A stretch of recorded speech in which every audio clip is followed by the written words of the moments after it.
गौरी नारायणी नमोस्तुते नारायणी नमोस्तुते नारायणी नमोस्तुते नारायणी नमोस्तुते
మాలో కనీసం ఒక్కరి ప్రార్థనైనా విను తండ్రి.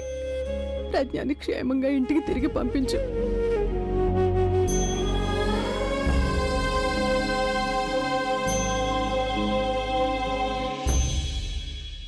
దయ చూపించు తండ్రి. నా కోడలికి అండగా నువ్వే నిలబడాలి. తనకి నువ్వే ధైర్యాన్ని ఇవ్వాలి. అక్క, కాస్త నువ్వు కూడా ధైర్యంగా ఉండక్క. అభి వెళ్ళాడు కదా ప్రజ్ఞను తీసుకురావడానికి. భగవంతుడు దయ వల్ల తనని తీసుకునే వస్తాడు. ప్రజ్ఞను కాపాడు తండ్రి. దయ చూపించు.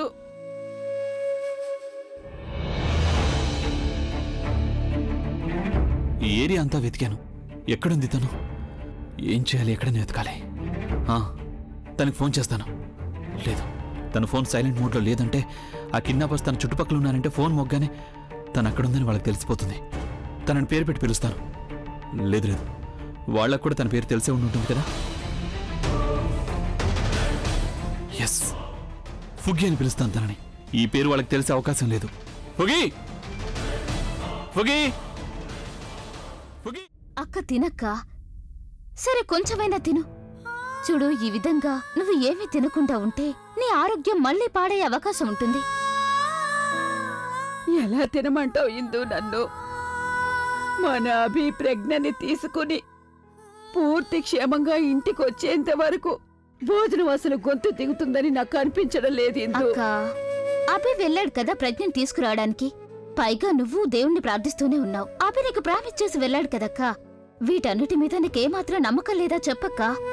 నువ్విక్కడ ఏమీ తినకుండా తాగకుండా ప్రజ్ఞ కోసం ఎదురు చూస్తున్నావని అభికి తెలిసిందనుకో, అప్పుడు ప్రజ్ఞ గురించి మాత్రమే కాకుండా నీ గురించి కూడా కంగారు పడతాడు. తికమక పడిపోతాడు. ఇంటికొచ్చి నీకు భోజనం తినిపించాలా లేకపోతే వెళ్లి ప్రజ్ఞని వెతకాలా అని.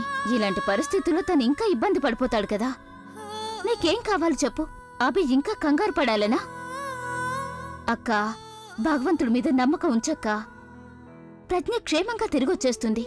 ఇదిగో తినక్క, కొంచెం తినక్క.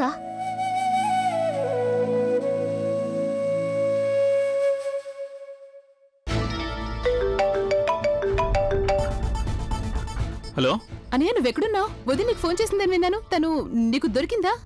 లేదు, బహుశా నేను ఇక్కడికి వచ్చేలోపు కిడ్నాపర్స్ తనని వెతికి పట్టుకున్నట్టున్నారు.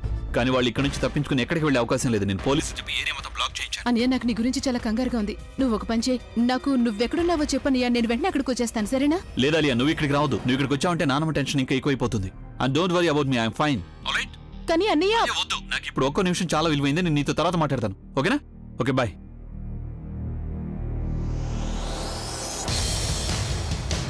ఈ కార్పొరేటర్ అసలు ఏం చేస్తున్నాడో అర్థం కావలేదు. ఐ మీన్ అసలు తన బుర్రలో ఏం ఆలోచిస్తున్నాడు? తనకు అన్నయ్య కోపం గురించి తెలుసు, ఆయన ఎందుకు ఇలా చేస్తున్నాడు? ఎందుకు ఏం కావాలి అతనికి? తనకే ఫోన్ చేసి అడుగుతాను.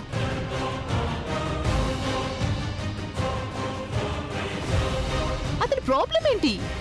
అసలు నా ఫోన్ ఎందుకు లిఫ్ట్ చేయడం లేదు?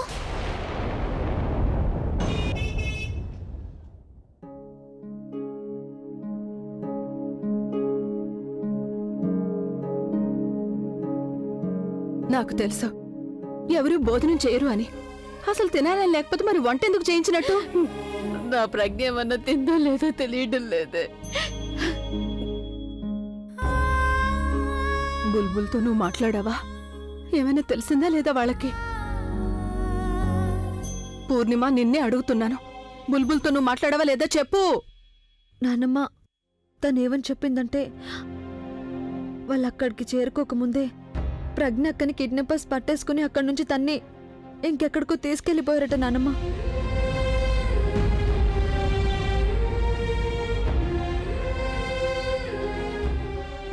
ఏంటి ఇది? ముందు ఎందుకు చెప్పలేదు? నోరు మూసుకొని ఎందుకు కూర్చున్నావు? పెద్దమ్మ బావగారు చెప్పొద్దని చెప్పారు. ఒకవేళ మీకు ఈ విషయం చెప్పానంటే మీరందరూ కంగారు పడతారని. అందుకే. అలాగే బావగారు ఇది కూడా చెప్పారు. పోలీస్ ఫోర్స్ ని పెట్టారట. మన అక్క దొరకనంత వరకు అస్సలు వాళ్ళు ఎవరు ఇంటికి కూడా వెళ్లరని చెప్పారు. నానమ్మ మనం అంతా ఇక్కడ బోన్ చేయకుండా కంగారు పడుతున్న సంగతి అక్కడ ఆయనకు తెలిసిపోయిందంటే అప్పుడు ఆయన అక్కని ఎలా వెతుకుతారు? ఆయనకైతే ఇలాగే అనిపిస్తుంది కదా, మనం ఆయన మాట వినడం లేదని. పెద్దమ్మ, ఇక్కడ మనం కంగారుగా ఉన్నాము, అక్కడ వాళ్ళు కూడా కంగారుగా ఉన్నారు. కానీ ఇలా మనందరం కంగారు పడ్డం వల్ల సమస్య తీరిపోతుందా పెద్దమ్మ? అభి చెప్పింది కూడా నిజమే. మనం ఇక్కడ ఏడుస్తూ తినకుండా కూర్చున్నామని అభికి ఎప్పుడైతే తెలుస్తుందో అప్పుడు తను చాలా బాధపడతాడు కదా. జానకి, నువ్వు వెళ్ళి చపాతీలు తీసుకురా. సరళ, కూర్చోమ్మా. సగం చపాతీ అయినా తిను. అత్తయ్య, నాకు అసలేం తినాలని లేదు. అలా అంటే ఎలా పెద్దమ్మ? ఇలా రా, కూర్చో. ముందు మాట్లాడకుండా కూర్చో. తిను పెద్దమ్మ, ఇదిగో కొంచెం తిను.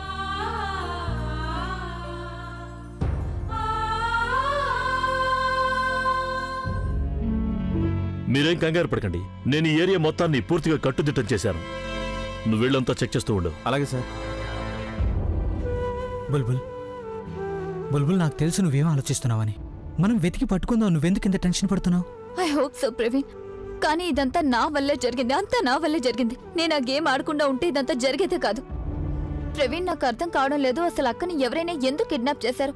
తనకి ఎవరూ శత్రువులు లేరు కదా. కానీ బుల్బుల్, అభికి శత్రువులు ఉండొచ్చు కదా. లక్షల మంది ఫ్యాన్స్ ఉన్నారు. జల్సీగా ఫీల్ అయ్యే వాళ్ళు కూడా ఉన్నారు. తన సక్సెస్ని చూసి, తన అభివృద్ధిని చూసి, తన టాలెంట్ని చూసి. ఒకవేళ వాళ్ళలో ఎవరైనా చేసి ఉండొచ్చు.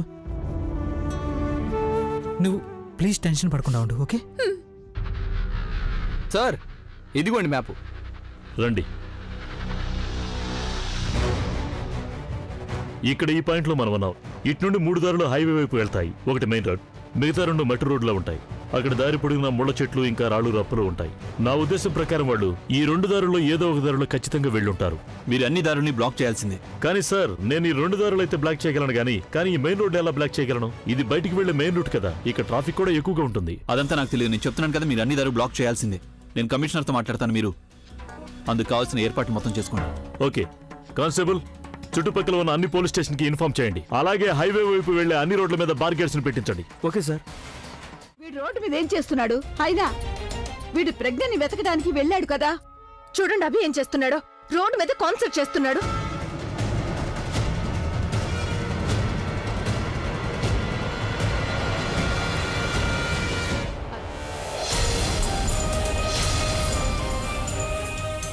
అత్తయ్య, తను అభినే.